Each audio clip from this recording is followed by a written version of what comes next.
Her hands were bleeding. He saw it in the weak pre-dawn light filtering through the scullery window, the raw, cracked skin, the fresh cuts from the lye soap, the trembling fingers that never stopped moving even as crimson drops fell onto the stone floor she was scrubbing. She'd been there for 3 hours already, he knew because he'd been watching from the shadows. This girl who refused every wage the housekeeper tried to press into her palm, who worked harder than any 2 servants combined, who whispered, "I can't," whenever offered a single coin. The other maids called her mad. The footman called her cursed. But standing there in his borrowed stable hands clothing, disguised as just another servant in his own ancestral estate, Duke Alexander Pembroke saw something else entirely. Desperation so profound it had carved hollows under her eyes and worn her body to nothing but will and bone. And when she finally collapsed, just crumpled like a puppet with cut strings, he was the one who caught her before her head cracked against the stones, feeling how light she was, how breakable, and wondering what kind of hell could make a woman work herself to death while refusing the very money that might save her. Wait, before the next confession unfolds. If this story has already stirred your heart, tell us where you're watching from. To make sure you don't miss the next betrayal, kiss, or redemption, subscribe and join our circle. The next heartbeat might change everything. Now, back to the scene. The girl weighed nothing.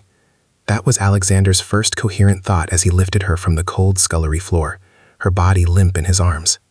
His second thought was that she smelled of lye and lavender, and something underneath, something sweet and tragic, like flowers dying in the rain.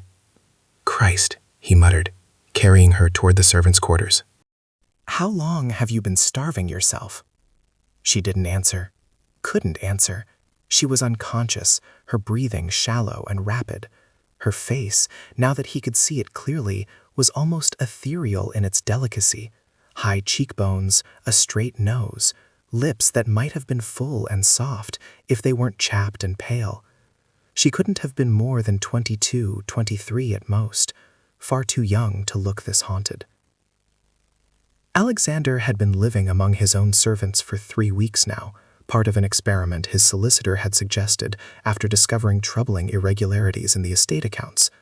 "If you want to know how Thornwick Hall really runs," the man had said, "you need to see it from the inside, not as the Duke, but as one of them."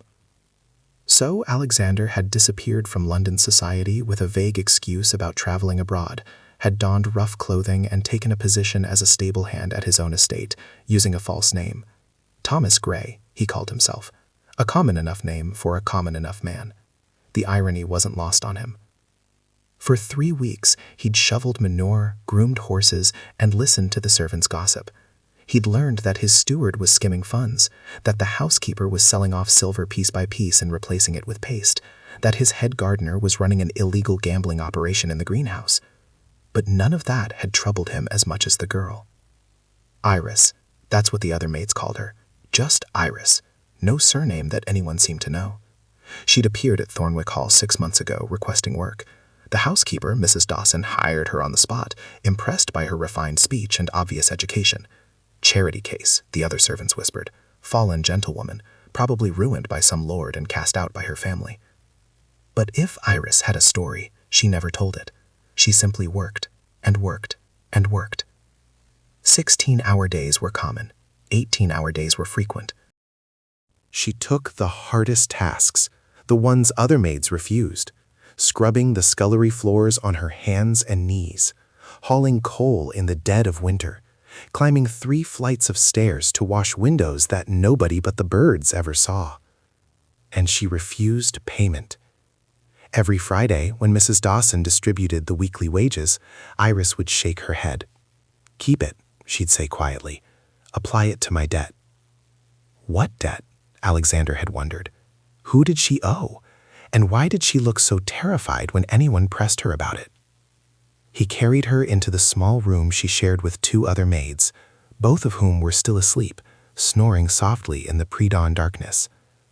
Alexander laid Iris on her narrow cot, wincing at the thinness of the mattress, the threadbare blanket. This was how his servants lived, in his house, under his authority.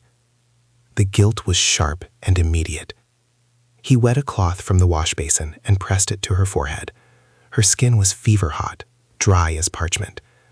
How long had she been ill? Days? Weeks? And why hadn't anyone noticed? Because nobody pays attention to servants, his conscience whispered. Not really. They're furniture, tools, interchangeable and invisible. He'd thought himself different, thought himself a good master, generous with wages and fair with discipline. But he'd been absent for months, preoccupied with Parliament and London society, leaving the estate in the hands of people he'd trusted without question. That trust, he was learning, had been catastrophically misplaced. Iris stirred, eyelids fluttering. Her eyes, when they opened, were the color of storm clouds, gray with hints of blue, startling in their clarity. They focused on him with difficulty. "I'm sorry," she whispered. "He'll get back to work. Just give me a moment." "You're not going anywhere," Alexander said firmly. "You collapsed. You need rest, medicine, food, by the look of you." "I can't." She tried to sit up, failed, fell back against the thin pillow. "The floors need scrubbing. The silver needs polishing. I have to— The floors can wait. You cannot." He pressed her back down with gentle pressure on her shoulder. "When did you last eat?" Her eyes slid away. "Yesterday." It was a lie. He could tell by the way her voice faltered, the way her fingers twisted in the blanket. "The truth, Iris." "I don't know you," she said, suddenly wary. "You're new. Thomas, they call you, the stable hand. Why do you care what I eat or don't eat?" "Because I have eyes," Alexander replied, "and a conscience. And I'm watching a woman work herself to death for wages she won't accept. That troubles me." "It's none of your concern." "Perhaps not, but I'm making it my concern anyway." He stood, moving toward the door. "I'm going to get you some bread and tea. You're going to eat it. Then you're going to rest for at least 3 hours before you even think about scrubbing another floor. Understood? You can't order me around. You're just a stable hand." Alexander smiled despite himself. "And you're just a maid, but here we are, both pretending we have authority over the other. Humor me, Iris. Eat, rest, live through the day. Is that really so much to ask?" She stared at him with those storm cloud eyes, and he saw something flicker in their depths. Fear, desperate, bone-deep fear. "If I rest," she said slowly, "I fall behind. If I fall behind, I don't earn my keep. If I don't earn my keep—" Her voice broke. "Please, just let me work. It's all I have." The words hit Alexander like a physical blow. All I have. What kind of life had this woman lived that work, brutal, endless, unpaid work, felt like her only lifeline? "I'll make you a deal," he said quietly. "You rest now, for 3 hours, and I'll scrub the floors myself. I'll tell Mrs. Dawson you're ill, and I volunteered to cover your tasks. That way you don't fall behind, and you don't die of exhaustion. Fair?" Iris looked like she wanted to argue. But her body betrayed her. Another wave of dizziness made her sway, even lying down. "You do that? Why?" "Because someone should," Alexander said simply. "And apparently I'm the only one foolish enough to volunteer." He left before she could protest further, making his way to the kitchen. Cook was already awake, kneading dough for the day's bread. She looked up in surprise as Alexander entered. "Thomas, what are you doing in the main house? Stable's not enough work for you?" The girl, Iris, she collapsed in the scullery. "She needs food and rest." Alexander kept his voice casual, the rough accent he'd adopted for his disguise. "Thought I'd bring her something before I start mucking out the stalls." Cook's expression softened. "Poor lamb. Works too hard, that one. Doesn't eat enough either. Refuses meals half the time. Says she's not hungry. Here." She cut a thick slice of brown bread, slathered it with butter, poured a mug of hot tea. "Take her this. And tell her if she faints again, I'm force-feeding her myself." Alexander returned to find Iris exactly where he'd left her, staring at the ceiling with an expression of such profound despair it made his chest ache. "Eat," he commanded, setting the bread and tea on the small table beside her cot. She turned her head away. "I'm not hungry." "You're starving. There's a difference." He broke off a piece of bread, held it to her lips. "Eat, Iris. Please." For a long moment, she didn't move. Then, slowly, she took the bread, chewed, swallowed.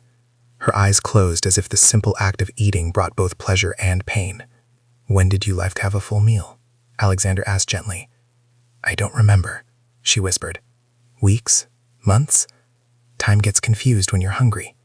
Why won't you take your wages? Why work for free when you're starving?" Her eyes opened, met his. "Because the money isn't for me. It never was." "Then who?" "I can't tell you." She finished the bread slowly, mechanically, like it was a duty rather than sustenance. Thank you for the food and for your kindness, but please, don't ask me questions I can't answer. Alexander wanted to press, wanted to demand the truth, use his authority as Duke to force an explanation, but something in her eyes stopped him, a terror so profound that he knew pushing now would only drive her further away. "Rest," he said instead. 3 hours. I'll cover your work." "You don't have to." "I know, but I'm going to anyway." He stood, moved toward the door. "And Iris, whatever you're running from, whatever debt you think you owe, you don't deserve to die paying it. Remember that." He left before she could respond, returning to the scullery where Iris had collapsed. The floor was half scrubbed, the bucket of water pink with her blood. Alexander stared at it for a long moment, feeling something cold and furious settle in his chest. Someone had done this to her. Someone had broken this woman so thoroughly that she'd rather bleed than rest, starve than accept payment, work herself to death than reveal her secrets. And Alexander was going to find out who. He picked up the scrub brush and got to work. Over the following days, Alexander divided his time between his stable duties and discreet investigation. He questioned the other servants carefully, gathering fragments of information about the mysterious Iris. She'd arrived in late winter, half frozen and desperate, had begged Mrs. Dawson for work, any work, and offered to labor without pay if necessary. The keeper-housekeeper, moved by her obvious education and refinement, had agreed to a trial period. Iris had proven herself immediately. She was tireless, meticulous, and never complained. But she also never socialized, never attended the servants' gatherings in the kitchen on Sunday evenings, never joined the maids when they walked to the village on their half-day off. She received no letters, had no visitors, spoke to no one except when work required it. "It's like she's a ghost," one of the footmen told Alexander over dinner. "Here, but not here, if you know what I mean. Sometimes I forget she exists until I see her scrubbing something at 3 in the morning. 3 in the morning, Alexander had repeated. "Oh yes, she barely sleeps, 2-3 hours a night at most. The other maids say she has nightmares, screams sometimes, thrashes around, but she never talks about it." Alexander filed away this information, the picture of Iris growing clearer and more disturbing with each detail. He also began covering more of her work. It started small, scrubbing the scullery floor when she was too weak to do it herself, but it expanded rapidly. He'd appear in the laundry room to help haul heavy baskets. He'd volunteer to wash the high windows she usually tackled alone. He'd carry coal for the fireplaces she was meant to tend. The other servants noticed. Of course they noticed. "You sweet on her, Thomas," one of the stable boys teased. "The ghost girl? Good luck with that. She doesn't even look at men, let alone talk to them." "Just helping out," Alexander had replied evenly. "She works too hard. Someone should lighten her load." But it was more than that, and he knew it. He was fascinated by Iris, by her mystery, yes, but also by glimpses of the person beneath the fear and exhaustion. She was educated. That much was obvious from the way she spoke, the perfect grammar even when she was too tired to stand. Once he'd caught her reading a book of poetry in the brief moments between tasks, Shakespeare's sonnets, worn and clearly beloved. She was kind. He'd seen her share her meager food with a stray cat that lurked on the kitchen door, seen her comfort a young scullery maid who'd been reprimanded by cook. And she was proud. Despite everything, the hunger, the exhaustion, the obvious desperation, she carried herself with a dignity that no amount of hard labor could strip away. Alexander found himself thinking about her constantly, during his stable duties, during meals, late at night in the servants' quarters, lying awake and wondering what nightmares made her scream. "This is dangerous," his rational mind warned. "You're the Duke. She's a servant. This fascination can only end badly. But his heart didn't care about rationality. His heart saw a woman in pain and wanted, desperately, to help her. 2 weeks after Iris's collapse, Alexander was mucking out stalls when a carriage arrived at Thornwick Hall. An expensive carriage, black lacquered with gold trim, the kind of carriage owned by wealthy men who expected immediate service and complete deference. Alexander watched from the stable as a man descended, middle-aged, portly, with the florid complexion of someone who drank too much and exercised too little. He was dressed in expensive but gaudy clothing, all flash and no taste.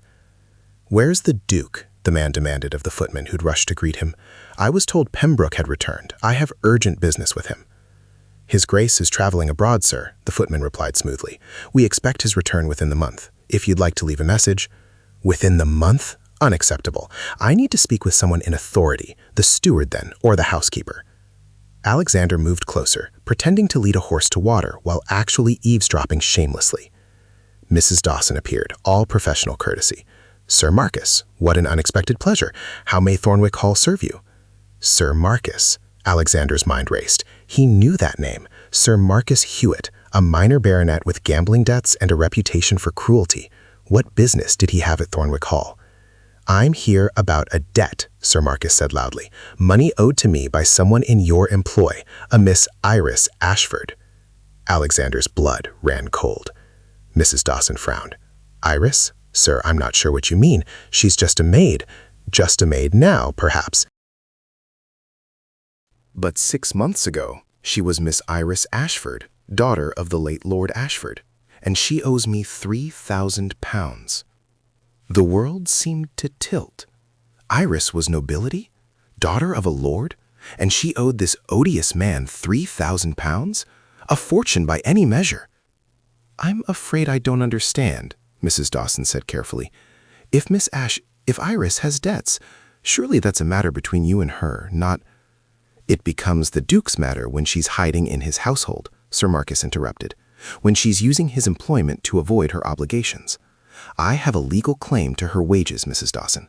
Every penny she earns here belongs to me until the debt is satisfied. So that's why she refused payment. The money would just go to this bastard." "How did she incur such a debt?" Mrs. Dawson asked, clearly out of her depth. Sir Marcus smiled unpleasantly. "Her father borrowed from me before he died. When he couldn't repay, I claimed his assets, which weren't much. The estate was mortgaged to the hilt. The townhouse sold for debts. All that remained was his daughter. I offered her a choice: marry me and clear the debt, or work it off. She chose work. So here she is, laboring in obscurity while I collect what I'm owed. Marriage or slavery. Those were the options this monster had given her." Alexander felt rage building in his chest, hot and dangerous. He wanted to stride over there, reveal his identity, and throw Sir Marcus off his property. But that would end his investigation, would reveal his disguise, and he still didn't have all the information he needed to help Iris properly. So he stayed hidden, listening as Mrs. Dawson reluctantly agreed to redirect Iris's wages to Sir Marcus, watching as the baronet climbed back into his carriage, looking smug and satisfied. As soon as the carriage disappeared down the drive, Alexander abandoned his horse and ran to the house. He found Iris in the library, dusting bookshelves with her usual mechanical precision. "We need to talk," he said, closing the door behind him. She turned, startled. "Thomas, what are you doing in the main house? If Mrs. Dawson sees you—" Sir Marcus Hewitt was just here. The color drained from Iris's face. The duster fell from her nerveless fingers. No, he couldn't have. I was so careful. I didn't tell anyone my real name." "He knows you're here. He told Mrs. Dawson everything, about the debt, about your father, about his offer of marriage." Alexander moved closer, keeping his voice low and urgent. "Iris, why didn't you tell someone? Why didn't you ask for help?" "Because there is no help." Her voice cracked, tears spilling down her cheeks. "The debt is legal. The claim is legitimate. I owe him £3,000, Thomas. £3,000 I'll never have. So I work, and I work, and I work, and every penny I might have earned goes to that monster, and I'll never be free. Never." "He wanted you to marry him." "Yes," she laughed bitterly. Marriage would clear the debt, he said. I'd become his wife, his property. He'd have access to anything I might inherit in the future, any connections my name still carries. And he'd have me, to use however he wanted, to hurt however he pleased. She wrapped her arms around herself, shaking. I chose servitude instead, because at least in servitude, my body is still my own. Alexander felt something crack in his chest. How much have you paid off in 6 months of work? Wages for a maid are about £12 per year, so £6, maybe less since I haven't been accepting payment. Sir Marcus will claim interest, penalty fees, late charges. The debt probably grows faster than I can pay it, so you're trapped. Yes, she met his eyes, and hers were full of defeated acceptance. I'm trapped, and there's no escape except death or marriage to that man. So I work, Thomas. I work until I can't think, can't feel, can't do anything but survive one more day, because it's all I have left. Alexander wanted to tell her the truth, wanted to say, I'm the Duke. I can help you. I can make this right. But something held him back, an instinct that told him revealing himself now would be a mistake, that Iris needed to trust Thomas, the stable hand, before she could accept help from the Duke of Pembroke. What if, he said slowly, there was another way? What if someone could pay your debt? No one has £3,000 just lying around, Thomas. And even if they did, why would they waste it on me? I'm nobody, daughter of a failed lord trained for nothing except embroidery and pianoforte, completely useless in every way that matters. You're not useless. The words came out fiercer than he'd intended. You're intelligent, resilient, and stronger than anyone I've ever met. You've survived 6 months of hell and kept your dignity. That's not useless, Iris. That's extraordinary. She stared at him, tears still streaming down her face. Why do you care? You barely know me. I know enough, Alexander said. I know you're worth saving, and I know that if there's a way to free you from Sir Marcus Hewitt, I'm going to find it. There is no way. Let me try. He took her hand, felt how cold her fingers were, how they trembled. Please, Iris, let me help you. For a long moment, she didn't respond. Then, slowly, she nodded. All right, try, but don't be disappointed when you fail. I've already accepted my fate, Thomas.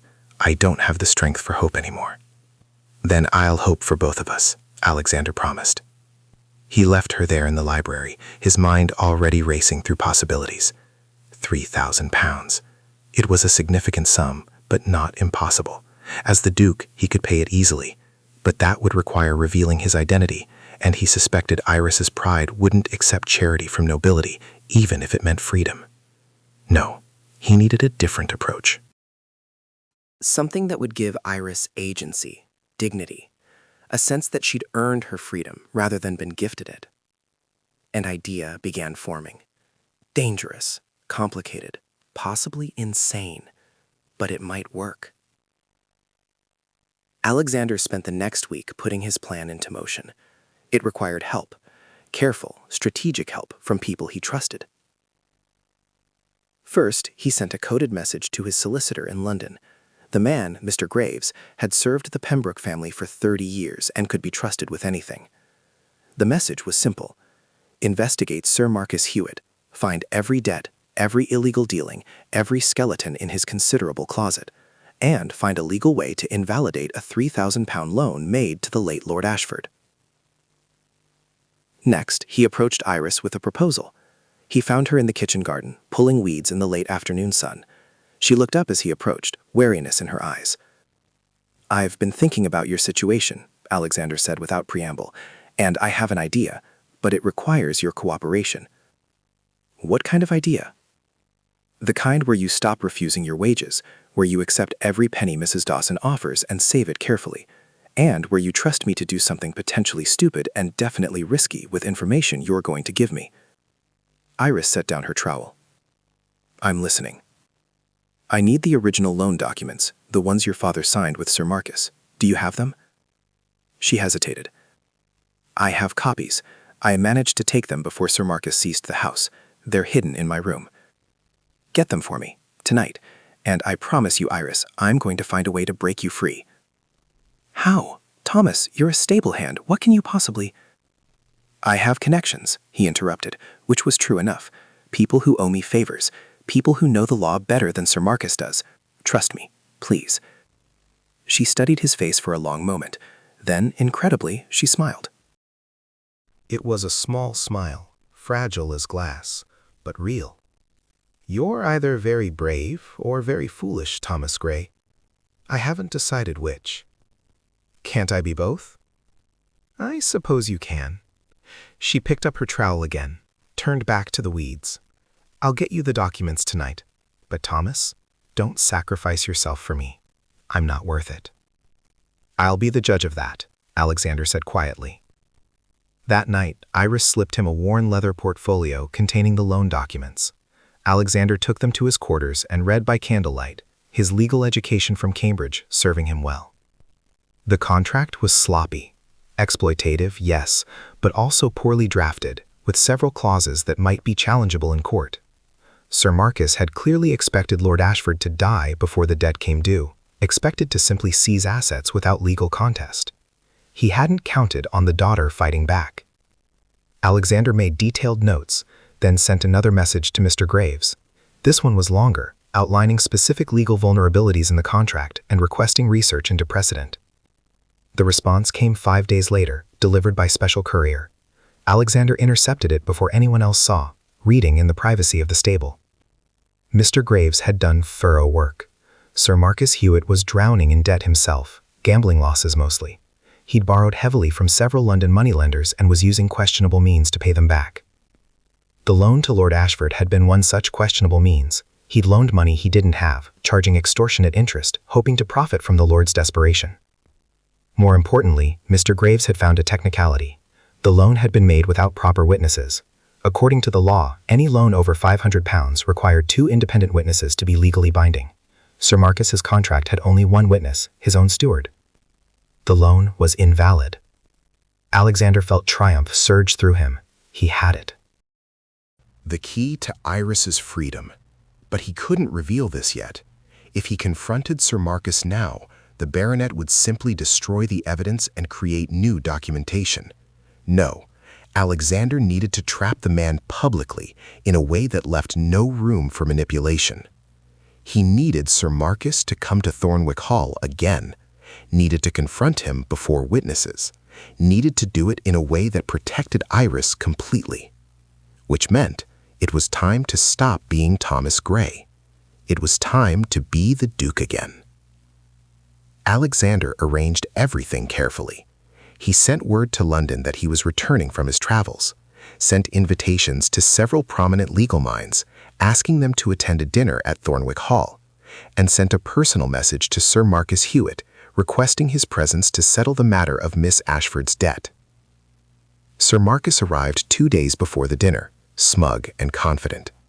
Alexander met him in the drawing room, not as Thomas Gray, but as the Duke of Pembroke, dressed in formal attire, every inch the aristocrat.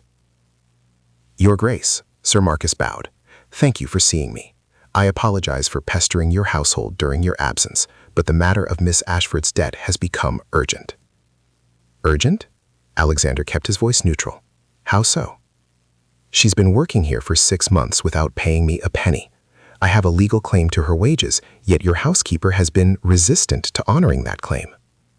Perhaps because the claim itself is questionable. Sir Marcus's smile faltered. I beg your pardon? Your loan to Lord Ashford. I've had it examined by legal experts.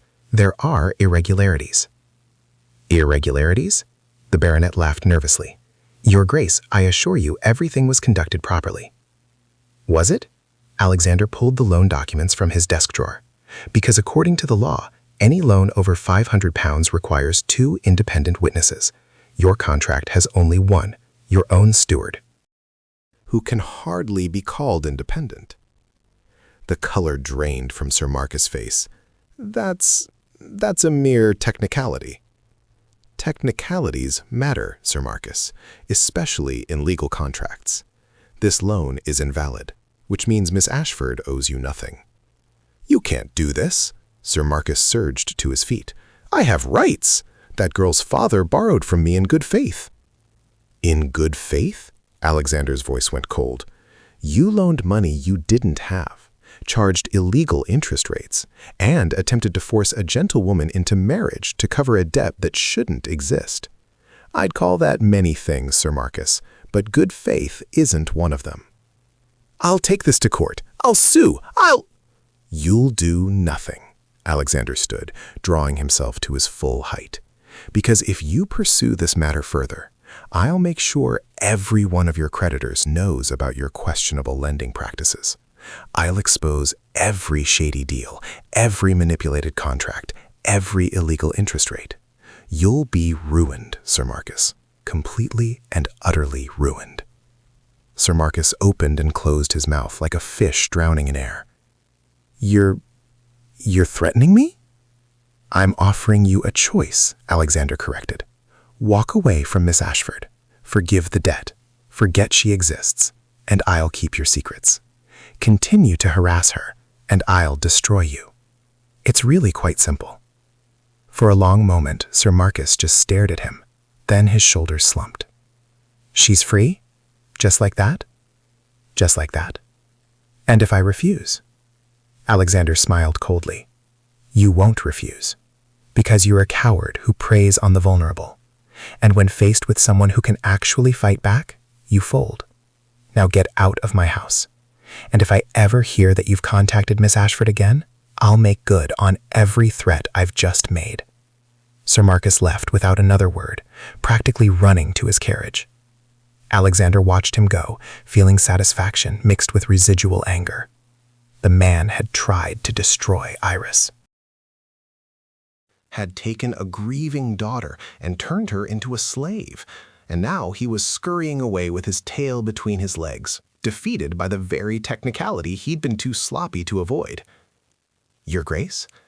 Alexander turned to find Mrs. Dawson in the doorway, looking concerned. I hope Sir Marcus's visit wasn't too distressing. Not at all. In fact, Mrs. Dawson, I have new instructions regarding Miss Ashford. The housekeeper stiffened. Is she to be dismissed, Your Grace? Dismissed? Good God, no. I want her brought to my study in 1 hour, cleaned up, properly dressed, and treated with the respect due her station as the daughter of a lord. Can you manage that? Mrs. Dawson blinked in surprise. Yes, Your Grace, of course, but I don't understand. You don't need to understand. You just need to obey. The housekeeper curtsied and fled. Alexander spent the next hour pacing his study, rehearsing what he would say to Iris. How did you tell a woman that her nightmare was over, that she was free, that the man who tormented her had been vanquished? And how did you explain that you'd been lying to her for weeks, that Thomas Gray, the kind stable hand she'd begun to trust, was actually the Duke she'd been serving unknowingly? The knock came exactly 1 hour later. Enter, Alexander called. The door opened. Iris stepped through. She'd been bathed, dressed in a simple but clean gown, her hair properly arranged for the first time since Alexander had met her. Without the exhaustion and grime, she was breathtaking, all delicate features and storm cloud eyes, looking simultaneously terrified and defiant. Your Grace, she said, curtsying awkwardly. Mrs. Dawson said you wanted to see me. If I've done something wrong. You've done nothing wrong, Miss Ashford. She flinched at the use of her real name. So you know. About my father? About the debt? I can explain. There's no need. Sir Marcus was here. We've settled the matter. Iris went very still. Settled it how? The loan was invalid, improperly witnessed. I informed Sir Marcus of this fact and strongly suggested he forget you exist. He agreed. You're free, Miss Ashford. The debt no longer exists. For a long moment, Iris didn't react. Then her legs gave out. Alexander caught her, just as he'd caught her in the scullery weeks ago, and guided her to a chair. Free, she whispered. I'm free? Completely. But why would you? She looked up at him, and her eyes were full of tears. Why would the Duke of Pembroke care about a ruined maid's debts? Because the Duke of Pembroke has been living in his own servants' quarters for the past month, Alexander said quietly. Using a false name, wearing borrowed clothes, learning exactly how his household operates when he's not watching. Comprehension dawned slowly, Her eyes widened. Thomas? My full name is Alexander Thomas Pembroke. Thomas is my middle name, the one I used for my disguise. I apologize for the deception, but it was necessary. Iris stood abruptly, backing away from him. You lied to me. All this time you've been lying. Yes. You watched me work myself to exhaustion, watched me refuse wages, watched me bleed and starve and break, and you never said anything. Because if I'd revealed myself immediately, you would have shut down completely, Alexander said. You would have hidden your struggles, refused help out of pride, and continued suffering in silence. I needed you to trust me as Thomas before I could help you as the Duke. That's manipulative. Yes, Alexander agreed. It is, and I'm sorry. But it worked. You're free, Iris, and that matters more than my methods. She stared at him, tears streaming down her face. What happens to me now? That's your choice. You can leave. I'll provide enough money for you to live comfortably while you decide your future. You can stay. I need a new head housekeeper, since Mrs. Dawson has proven incompetent in several areas. Or you can do something else entirely. The point is, Miss Ashford, you have choices now. For the first time in months, you're free to choose. Iris sank back into the chair, covering her face with her hands. Her shoulders shook with silent sobs. Relief, grief, exhaustion, all pouring out at once. Alexander knelt beside her chair, taking her hand gently. I know this is overwhelming. I know I've complicated everything by lying to you, but please believe me when I say that every moment I spent as Thomas, every conversation we had, every time I helped you with your work, that was real. My feelings were real. Are real. She looked up at him, eyes red-rimmed. Your feelings? I care about you, Iris, not because you're Lord Ashford's daughter, not because I pity you, but because you're brilliant, resilient, and brave, because you faced impossible circumstances with dignity, because you kept going when anyone else would have given up. He smiled slightly. And because you read Shakespeare's sonnets in stolen moments and shared your food with stray cats, because you're kind even when the world has been cruel to you, because you're you. I'm a servant, she whispered, a disgraced noblewoman working as a maid. You're a duke. This is impossible. So was freeing you from Sir Marcus, but I did it anyway. Alexander stood, still holding her hand. I'm not asking you to make any decisions now. Not about us, not about your future. I'm just asking you to rest, to eat properly, to let yourself heal from the past 6 months of hell. Can you do that?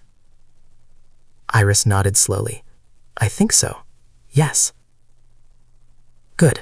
He released her hand reluctantly. Mrs. Dawson will prepare a proper guest room for you. You're no longer a servant here, Iris. You're my guest.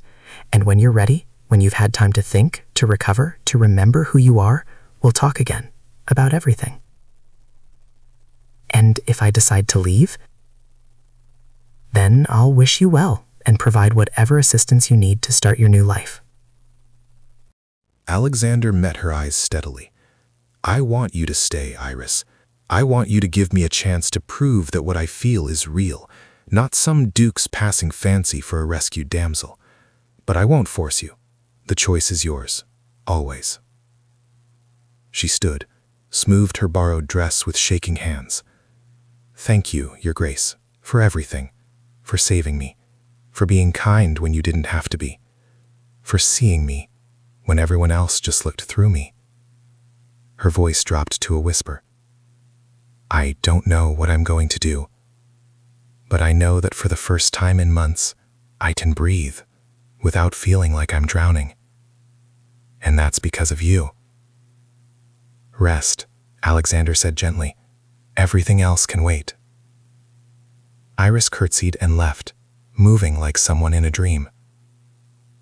Alexander returned to his desk, sinking into his chair with a heavy sigh. He'd won. Iris was free. Sir Marcus was defeated. The disguise had served its purpose and could be abandoned. So why did he feel like this was just the beginning of something far more complicated? The following days were strange.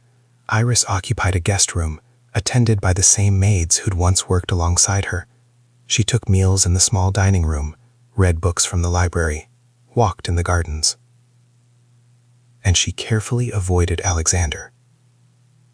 He saw her sometimes at a distance, watched her sitting beneath an oak tree with a book of poetry, glimpsed her in the music room, fingers hesitantly touching piano keys as if afraid they'd forgotten how to play, caught sight of her in the portrait gallery, studying paintings of Pembroke ancestors with an unreadable expression. But whenever he approached, she found an excuse to leave. Not rudely, she was too well-bred for rudeness, but firmly, decisively, making it clear she needed space. Alexander gave it to her, though it cost him. He'd grown accustomed to their conversations as Thomas and Iris, missed the easy companionship they'd developed despite the vast difference in their actual stations. Missed her sharp observations, her quiet strength, her rare smiles. A week passed, then 2.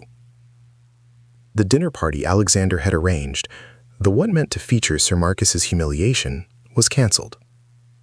The legal minds he'd invited sent their regrets and returned to London. And still Iris avoided him. Finally, Alexander's patience snapped. He found her in the library one evening, reading by lamplight. She looked up as he entered, and he saw her tense, preparing to flee. "Don't," he said quietly. "Please, just give me 5 minutes. If you still want to leave after that, I won't stop you." Iris set down her book slowly. "What do you want, Your Grace?" "I want to know what you're thinking, what you're feeling, whether you're planning to stay or go, whether you hate me for lying to you or understand why I did it." He moved closer, stopping a respectful distance away. "I want to know why you're avoiding me like I'm Sir Marcus Hewitt instead of the man who scrubbed floors beside you." "That's the problem," Iris said softly. "I don't know which version of you is real. Thomas, who was kind and patient and treated me like an equal, or the Duke, who orchestrated everything from the shadows, manipulating me for his own purposes." "Both," Alexander said. "I'm both. Thomas was me without the title, without the power. The Duke is me with those things. But the core person, the one who cares about you, who wants to help you, that's the same regardless of what name I use." "Is it?" Iris stood, facing him directly. "Because Thomas worked beside me. Thomas asked nothing in return for his help. But the Duke expects gratitude. Expects me to be overwhelmed by his generosity. To fall at his feet in thanks for rescuing the poor damsel. That's not, isn't it?" Her voice rose slightly. "You freed me from Sir Marcus's dead. I'm grateful for that. God knows I'm grateful. But you also trapped me in a different kind of obligation. Because how do I repay the Duke of Pembroke for £3,000? How do I walk away from someone who saved my life without seeming ungrateful? You've traded one cage for another, Your Grace, and I'm not sure which is worse." The words hit Alexander like physical blows. "I never wanted you to feel obligated. I wanted you to be free." "Then let me be free," Iris's composure finally cracked. "Let me leave here without guilt. Let me make my own way in the world without feeling like I owe you everything. Let me—" Her voice broke. "Let me stop caring about you when I know it's impossible." Silence fell. Alexander stared at her, processing what she just admitted. "You care about me?" he asked quietly. Iris turned away, wrapping her arms around herself. "I cared about Thomas, the stable hand who brought me bread when I was starving, who covered my work when I collapsed, who looked at me like I mattered, not because of my name or my father's title, but because I was just me. Her shoulders shook. But Thomas doesn't exist. He was a lie.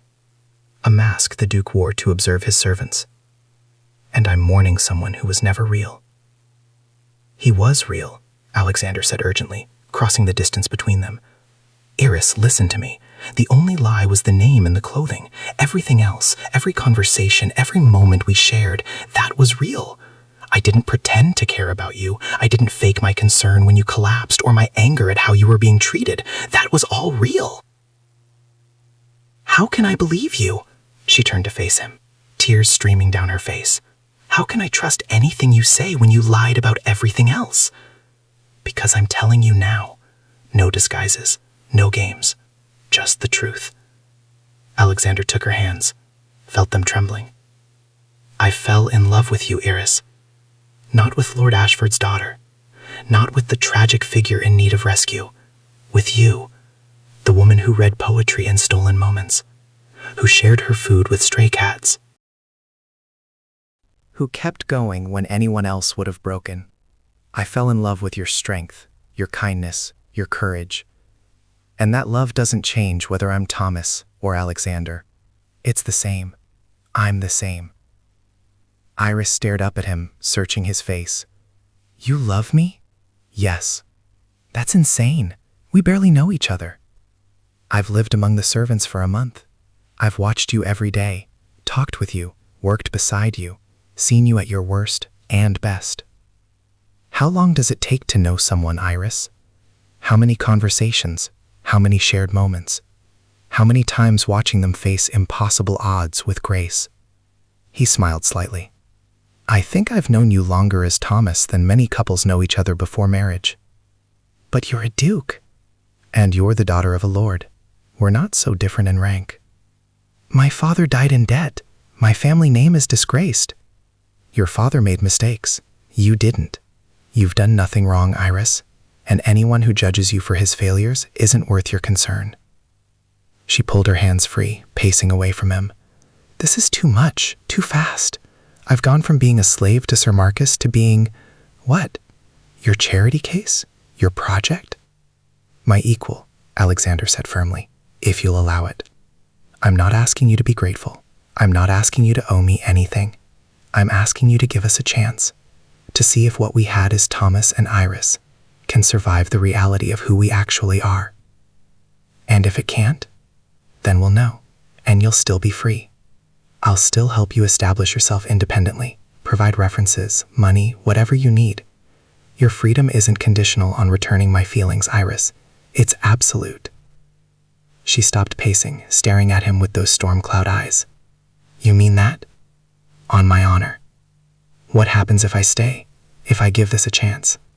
We court, Alexander said simply, properly, with chaperones and all the ridiculous formalities society demands. I court you. I prove to you that my feelings are real and lasting. And you decide whether you can love a duke the way you cared for a stable hand. No pressure, no obligations, just possibility. Iris was silent for a long time. Then she said, I want time to think, to recover, to figure out who I am when I'm not just surviving. Of course, take all the time you need. And I want honesty. No more lies, no more manipulation, even if you think it's for my own good. Agreed? And, she hesitated, I want to help with your work, the legal cases you adjudicate as Duke, the estate management. I want to be useful, not just decorative. I need purpose, Alexander. I've spent 6 months with nothing but work to keep me sane. I can't just sit idle and embroider. Alexander felt warmth spread through his chest. I would love your help. God knows I need it. My steward has been embezzling, my housekeeper selling silver, and I've discovered at least a dozen other problems I need to address. Then we'll address them together. She smiled slightly, the first real smile he'd seen since revealing his identity, as friends, for now, and we'll see where it goes from there. Friends, Alexander agreed, for now. It wasn't everything he wanted, but it was enough. It was a beginning. Over the following weeks, Iris slowly came back to life. Alexander watched it happen with quiet joy, the color returning to her cheeks, the weight she gained from regular meals, the way her eyes lost that haunted look and started sparkling with intelligence and humor again. They worked together daily. Iris proved to have a brilliant mind for organization and problem-solving. She helped Alexander root out the corruption in his household staff, interviewed replacements for the positions that needed filling, and reorganized the estate accounts with ruthless efficiency. "You should have been running this place all along," Alexander told her one afternoon as they reviewed ledgers together. "I should have been doing something useful all along," Iris corrected. My education was wasted on pianoforte and watercolors. This, she gestured to the accounts spread before them, this is what I'm good at. Numbers, organization, seeing patterns. Then keep doing it. I'll pay you a proper salary. No, her voice was firm. I don't want to be your employee, Alexander. I want to be your partner, in this at least. Let me help because I choose to, not because you're paying me. That hardly seems fair. Fair would be letting me contribute without making it transactional. She met his eyes. I need this to be my choice, my purpose, not another obligation. Alexander understood, nodded. Your choice. Always. They developed a routine. Mornings in the estate office, reviewing accounts and meeting with tenants. Afternoons in the library, researching legal precedents for cases Alexander needed to adjudicate. Evenings in the music room, where Iris played piano and Alexander listened, both of them slowly learning to relax in each other's presence. They talked, God, how they talked, about everything and nothing, about her childhood before her father's debts consumed them, about Alexander's years at Cambridge, his time in Parliament, his grief when his parents died within months of each other 3 years ago. That's why you came back to Thornwick, Iris realized, why you left London. You were running from grief.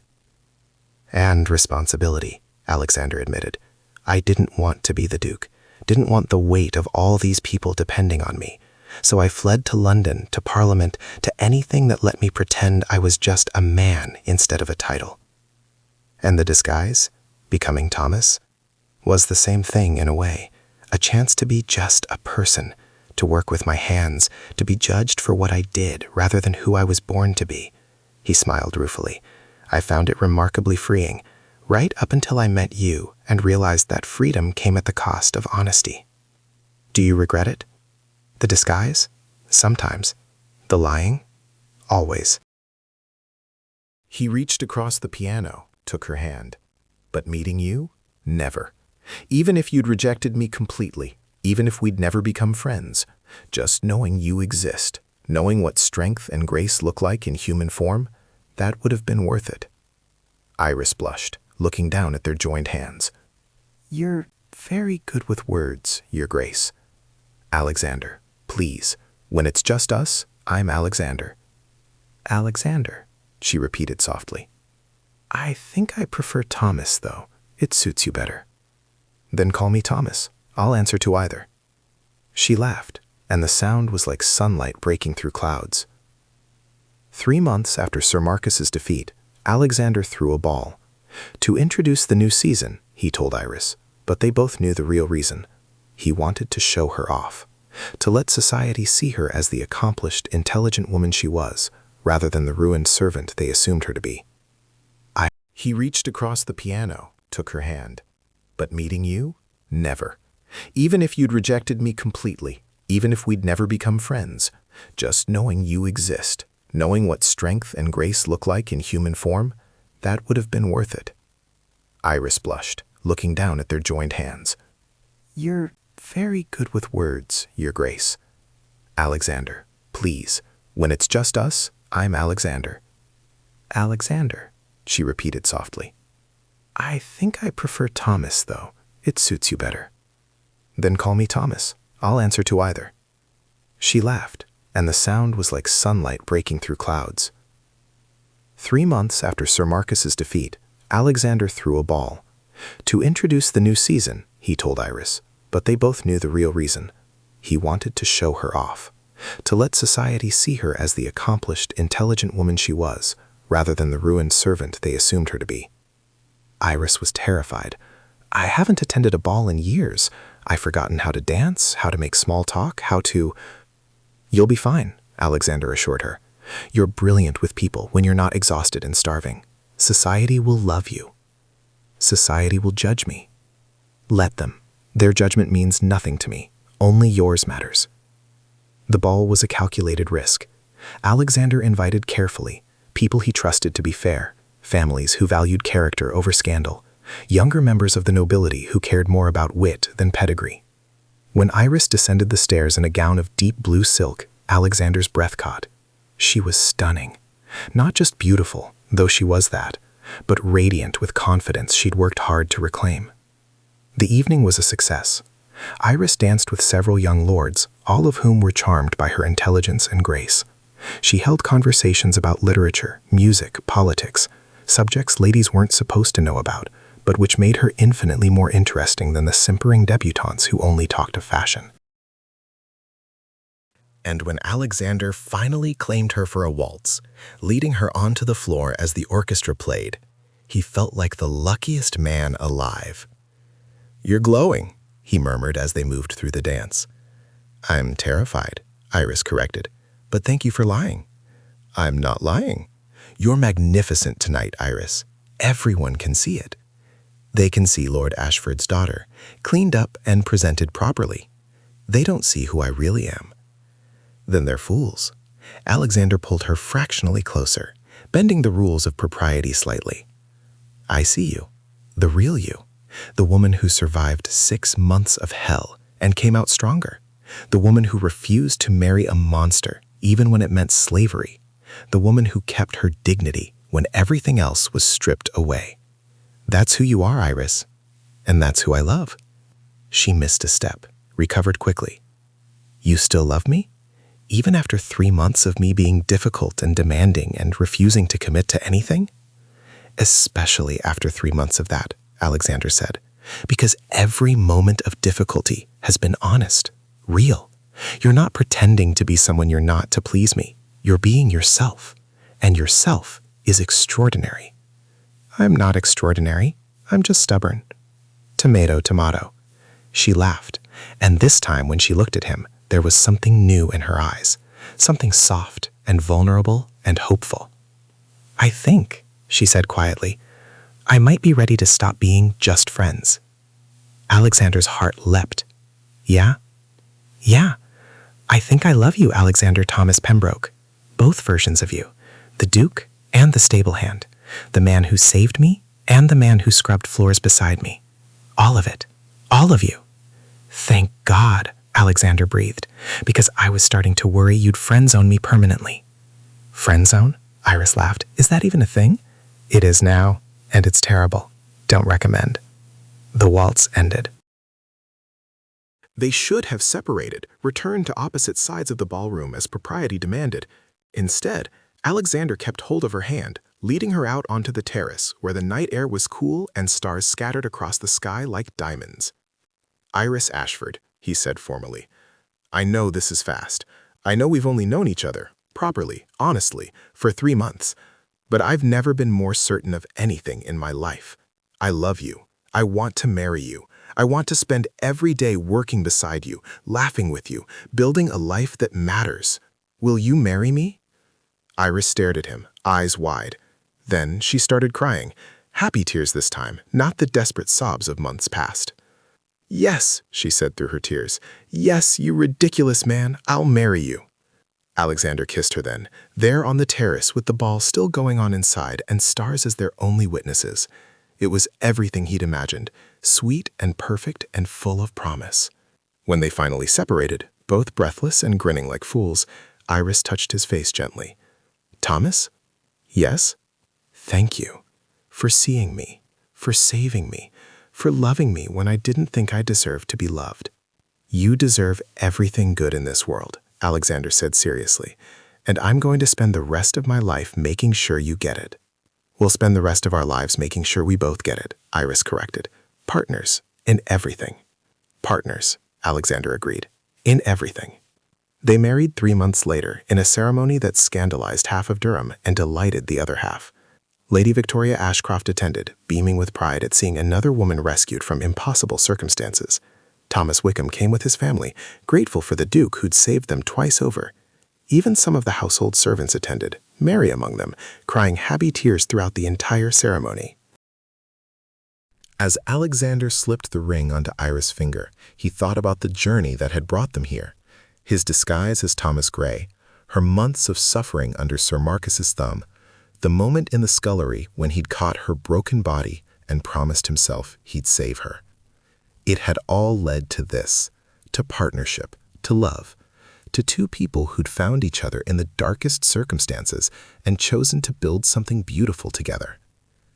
"I love you, Duchess Pembroke," Alexander whispered, as they shared their first kiss as husband and wife. "I love you too, Thomas," Iris whispered back, using the name she still preferred in private moments. And as they walked down the aisle together, hand in hand, Alexander knew that every lie he'd told, every difficult moment they'd survived, every obstacle they'd overcome, it had all been worth it. Because this was real. This was forever. This was love earned through honesty, built on mutual respect, and sealed with the promise that they'd face everything to come as partners. The Duke and his Duchess, Thomas and Iris, two people who'd started in impossible circumstances and found their way to happiness anyway, together.